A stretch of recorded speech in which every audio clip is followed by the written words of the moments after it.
सभासद लिहितो, खासा राजा बख्तर घोकी घालून उभा राहिला. स्वतः शिवाजीराजे चिलखत शिलस्त्राण घालून उभे राहिले. सडे सडे राऊत उभे राहिले. समोरासमोर लढाई. इखलास खानाचा पराभव झाला. अनेक मुघल उमराव धरले गेले. त्यांची शस्त्र मिळाली, घोडी मिळाली, सगळं सामान मिळालं. आपले लोक त्यांचे कपडेही काढून घ्यायचे, कारण आपल्याला वेश बदलून जायला लागायची म्हणून कपडेही काढून घेतले लोकांची. पण या दोन ह्याच्यातला फरक आहे की शत्रूची ताकद, ज्याला स्वॉट ॲनालिसिस म्हणतात, स्ट्रेंथ अँड विकनेसेस, पूर्णपणे कळले होते मुघलांचे विकनेसेस काय, आणि आपली ताकद किती वाढत चालली आहे शिवाजीराजांना कळलं.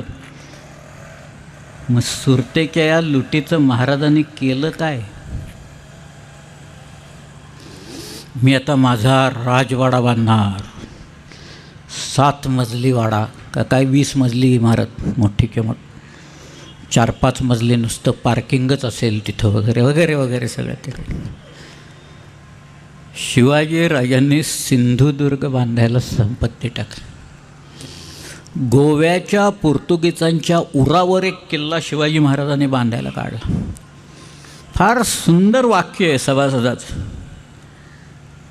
त्यांनी लिहिल्या, 18 टोपकरांचे उरावर सिंधुदुर्ग शिवलंका अजिंक्य जागा निर्माण केला असं म्हटलं आहे. शिवलंकाच म्हटलं आहे ते सिंधुदुर्ग